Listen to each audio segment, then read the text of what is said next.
The third thing that I want you to do, very important, is physical affection. Physical affection भाई बहुत ज़रूरी होती है, इंसानों का बॉन्ड बनता है physical affection से. When you hug your parents, when you hug your friends, when you hug anyone, physical affection बहुत ज़्यादा ज़रूरी है इंसानों के लिए कनेक्शन डेवलप करने के लिए.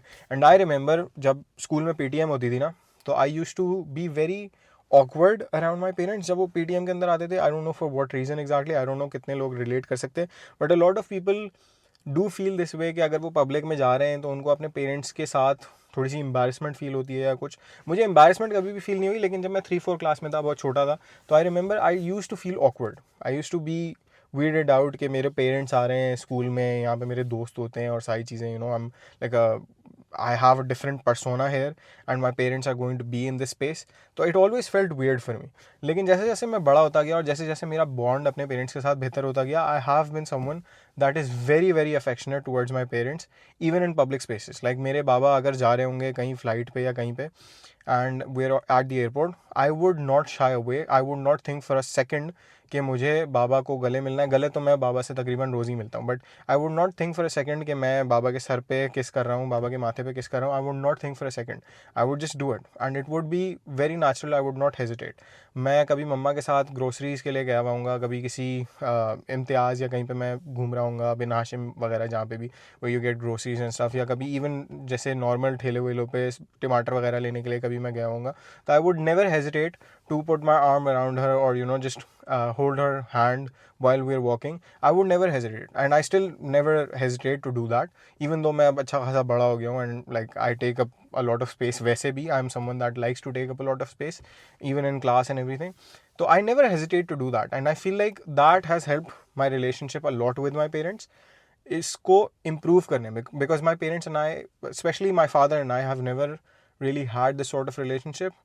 पहले हम लोगों का रिलेशनशिप बहुत स्ट्रेंड होता था, लेकिन now I just love him to death and I know he loves me a lot as well. And now we have gotten a lot more emotionally open with each other as well. Like हम लोग अपनी feelings के बारे में बात कर लेते हैं समटाइम. लाइक यार बाबा आपने आज जो स्माइल दी थी बड़ी क्यूट थी, वो सारी चीज़ें. तो we have that sort of bond now, and I think it's something that a lot of people would not be able to relate to, but alhamdulillah I have that bond. And if you just take the first step, भाई अगर ना भी reciprocate करें तो क्या है यार, तुमने तो ट्राई किया ना. अल्लाह ताला की नज़र में तो तुम्हारे लिए सवाब और सारी चीज़ें ऑलरेडी सॉर्टेड है ना. Like you still made a good amount of सवाब and you still got a good ROI on your investment in trying to improve your relationship with your parents, even if they don't reciprocate. ठीक है. And especially if they're old man, I don't know. ठीक है, my parents are not that old. मैं सबसे बड़ा हूँ ना अपने पूरे ख़ानदान में. लाइक आई एम इस जनरेशन का सबसे बड़ा मैं ही हूँ. I am like the first 20-year-old of this generation in my entire ख़ानदान. तो my parents are quite young. तो I have like that thing going on for me as well कि वो लोग काफ़ी थोड़े मॉडर्न वगैरह भी हैं और सारी चीज़. Modern not in the sense of बेहया और anything. Like we are a very traditional family, but क्या नाम है, विद हाउ दे थिंक और इंस्टाग्राम और ये सारी चीज़ें भी थोड़ा बहुत उन लोगों को है. तो इन दैट सेंस तो I have it easier, you might not. ठीक है. And I completely understand. ऐसा नहीं है कि आई बी लाइक ओ कुछ नहीं होता, तुमने ट्राई इनफ नहीं किया होगा और तुमने you know you just didn't do it good enough, you weren't you know loving enough and that's why your parents don't reciprocate. ऐसा नहीं है. ठीक है. मुझे पता है हर इंसान अलग होता है, हर इंसान का मिजाज अलग होता है, हर इंसान का मिजाज अलग अलग स्टेजेस ऑफ लाइफ के अंदर अलग होता है. तो I completely understand that, but try करने में क्या जा रहा है, ट्राई करके देख लो. The fourth thing that I want you to do is start appreciating your parents more. I know that your parents give birth to you and it is their duty to take care of you and take care of your needs. I know your parents gave birth to you and it is their duty to take care of you and your needs.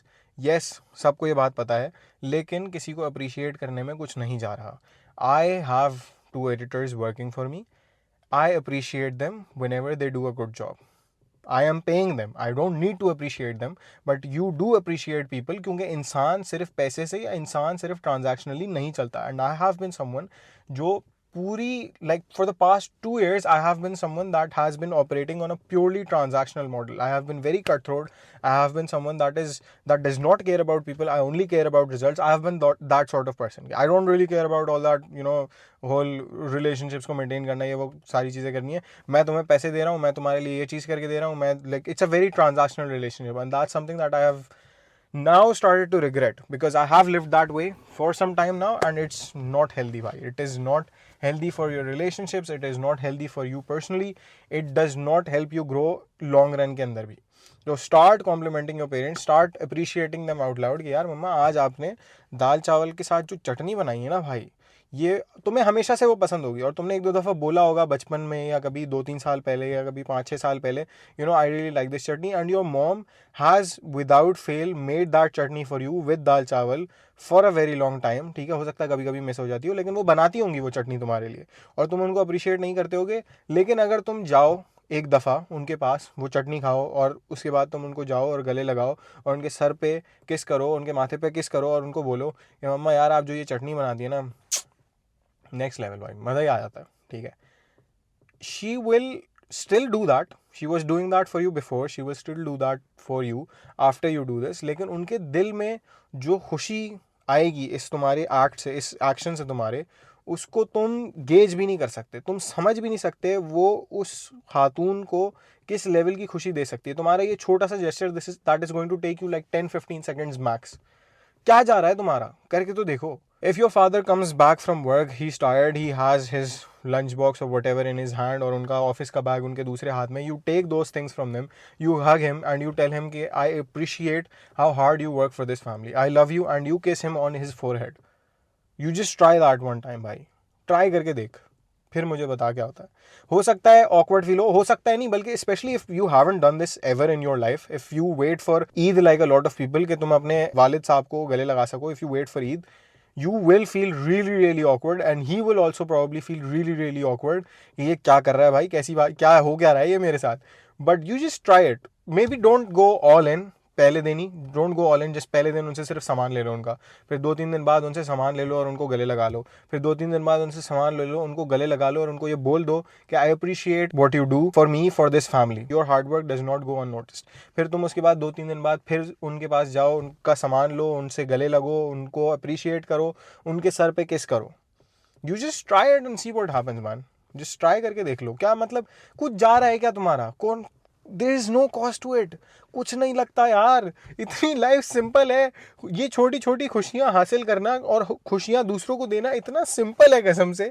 It just blows my mind how amazing and how less of a hassle it is. Allah ताला ने कैसा निज़ाम बनाया है यार, मतलब you just go to your parents and you smile at them and you give them a kiss and you hold their hand and you tell them that you appreciate what they do for you, और उससे ना सिर्फ वो खुश हो रहे हैं, तुम खुश हो रहे हो, और तुम्हारी आखिरत भी संवर रही है। भाई कैसा सिस्टम है यार ये, मतलब just like blows my mind। The fifth and the last thing I want you to do is to not wait for a wake up call। This video already serves as a wake up call, but don't wait for a wake up call। You, your parents, all your loved ones are here for a finite amount of time। Yes, you might have the opportunity, hopefully, to spend an eternity together in the afterlife, लेकिन उसकी अभी कोई guarantee नहीं है। You have to work towards it, I have to work towards it, my parents, everyone has to work towards it। अभी जो time है उसको बेहतर बनाओ, और इनफैक्ट अभी if you start investing in your relationship with your parents, with your loved ones, it will impact your ability to actually go to heaven as well। ठीक है, मतलब your chances of going into heaven will drastically increase if you have a better relationship with your parents, undoubtedly। जन्नत के दरवाजे की चाबी तुम्हारे parents और तुम्हारे रिलेशनशिप के अंदर भी हो सकती है। Never forget that। That is a very underrated way of improving your life here and improving your life there।